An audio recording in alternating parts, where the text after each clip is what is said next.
Breaking news today. As Ghislaine Maxwell takes her battle to the Supreme Court, the spotlight isn't just on her legal arguments. The pressing question remains, why does the government continue to protect Epstein's powerful associates?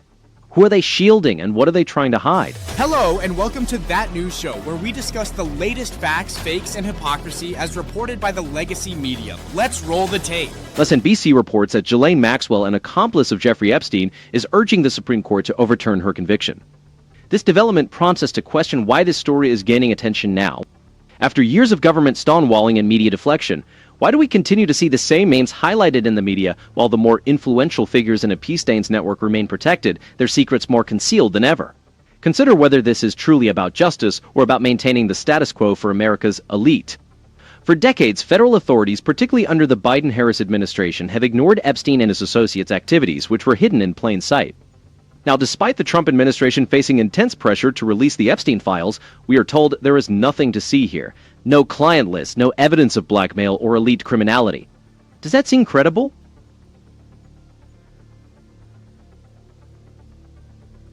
The real scandal lies not in Maxwell's legal strategies, but in the profound failure of our institutions. The Department of Justice, intelligence agencies, and a media establishment that too often labels genuine inquiries as conspiracy theories, to hold the powerful to account. The American people have every right to be skeptical and to demand transparency.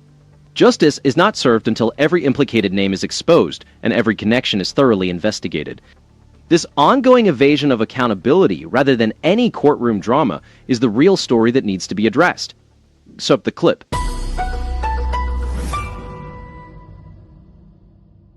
Typically, when defendants, including convicted folks, agree to talk to the government, it's because they're trying to get a lower sentence. It's often part of a plea bargaining process or something that comes up before sentencing. So why now? Ms. Maxwell, in every legal proceeding, has maintained that she had no idea that Jeffrey Epstein was a sex predator, that she didn't even know that there were any underage girls on the property but for one employee. So the question was, is she lying? The real issue at stake extends beyond whether Ghislaine Maxwell is truthful about her knowledge of Epstein's crimes. It concerns how the justice system has managed this case from the start.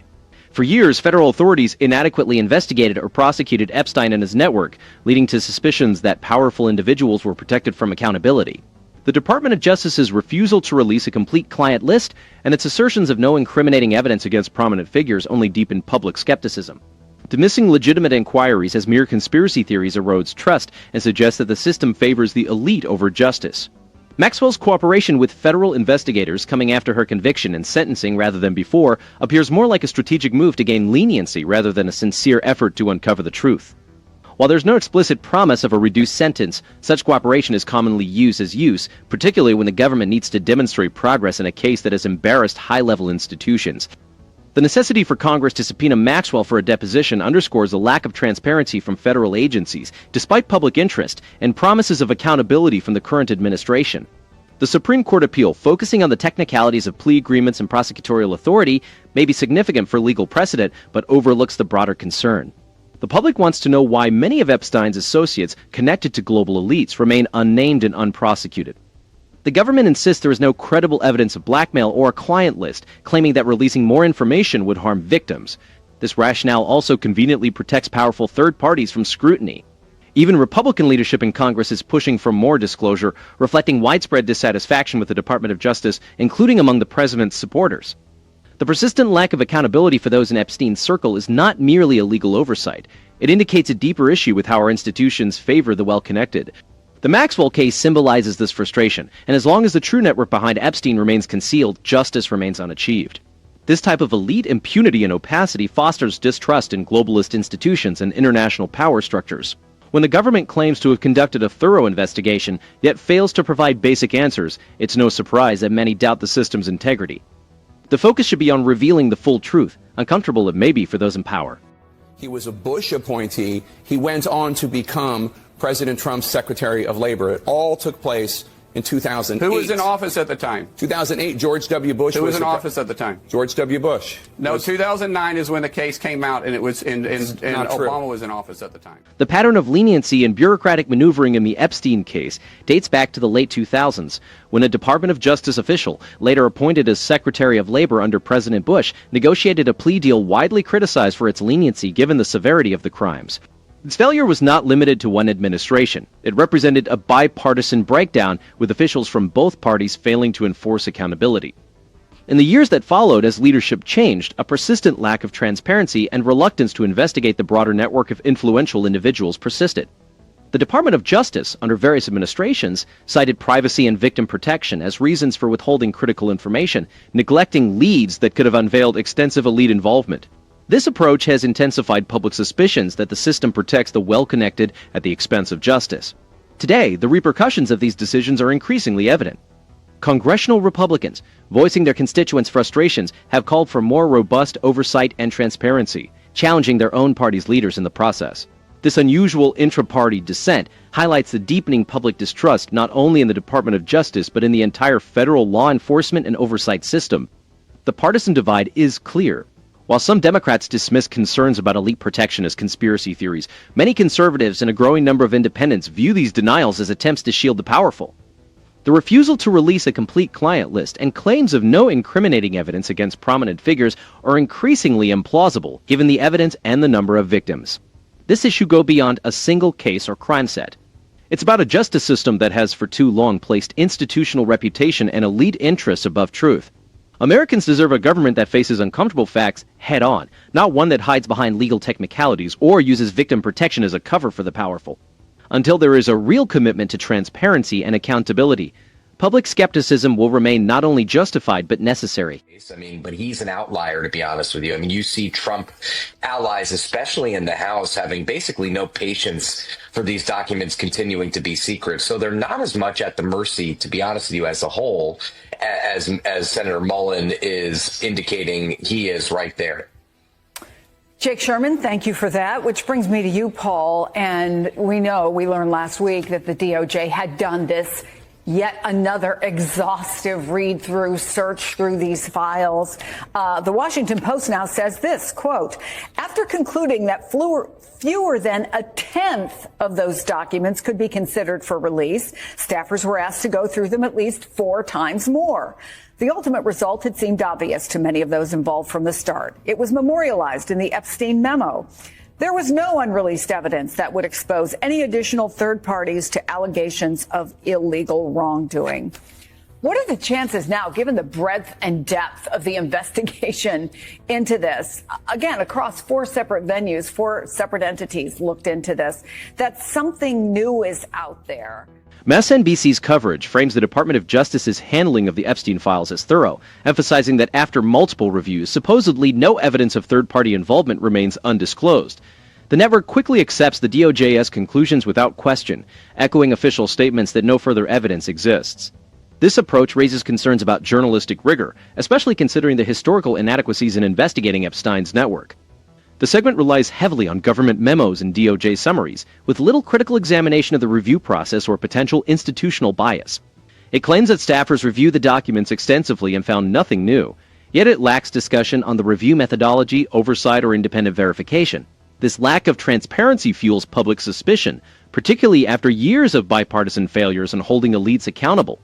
In terms of balance and objectivity, the segment appears biased towards the government's narrative, dismissing concerns from House Republicans and the public as mere political maneuvering or impatience. It overlooks the significant frustration among Americans, including conservatives, who feel the system protects powerful individuals. When Republican members of Congress call for more disclosure, MSNBC portrays it as a partisan spectacle, not legitimate oversight, failing viewers who seek genuine answers. The coverage could benefit from more diverse sources and expert opinions.